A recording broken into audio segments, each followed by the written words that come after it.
Well, another week of high school football is in the books, and yet again, the #1 team on our excellent 25 rankings went down. I'm Zack Poff here on MaxPreps.com, and St. Edward could not hold on to the top spot for more than a week as they were upset 21-14 against Elder.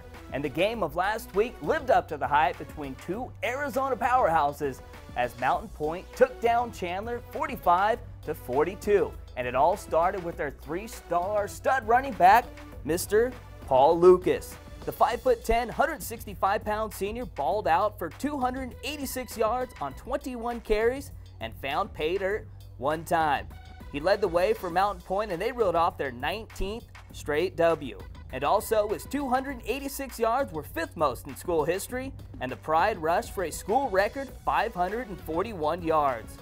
Mountain Pointe jumped up one spot on the excellent 25 rankings presented by the Army National Guard and are now sitting pretty at number 16. The Pride have now won 31 of their last 33 games since 2012 and are looking to repeat as AIA D1 state champs this year. From one of the best games last week to one of the best trick plays, check out what Florence Christian pulled out against Lawrence Manning. Trailing 7-6, Austin Drummond flips it to Alex James, who houses it for the game-winning two-point conversion. And you check it out again, the score is 7-6 right here with just under 8 minutes left. And they've busted out the Halloween trick play.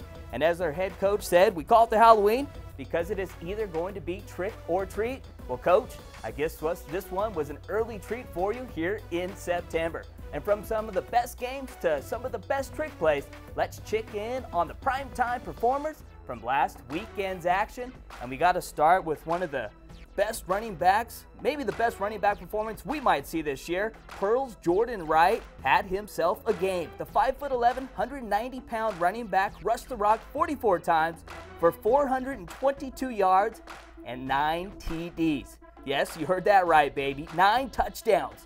The senior running back went from 0 to 100 real quick, and with an offer looming from Louisiana Tech and with Mississippi State and Ole Miss showing interest, I think it's safe to say the shifty back's name will start heating up after balling out for 400 plus and 9 scores. Sticking with running backs, how about the performance Corona Centennial's J.J. Taylor put on in their 42-34 upset against Long Beach Poly? The 5'5", 155-pound lightning rod went off for 197 yards and 2 TDs against one of the nastiest defenses in all of California, and Corona Centennial handed former NFL Pro Bowl linebacker Antonio Pierce his first loss as the head coach at Poly, and the Huskies evened up their record at 2-2, and that's impressive with them already playing 3 nationally ranked teams so far this year. Don't worry, defense, I got some love for you guys too. And DeSoto's 5'11", 315-pound defensive tackle Bryce English was a monster in the Eagles' 29-24 win against San Antonio powerhouse Steel. DeSoto was shut out in the second half, but Claude Mathis's bunch was laying the wood on defense, including 2 goal line stands in the second half led by UCLA commit Bryce English. It was his first game back since missing the last 2 with a concussion, and the 3-star D-tackle helped the Eagles win their 4th straight to start the 2014 campaign and are chilling as the #9 team on this week's excellent 25 rankings. Thanks for checking out the weekend recap here on MaxPreps.com. I'm Zack Poff, and don't forget, every Friday, 12 p.m. Pacific Time, tune in to Steve Montoya and Chris Stonebreaker for the best high school football show in the country. Once again, I'm Zack Poff here on MaxPreps.com, America's source for high school sports.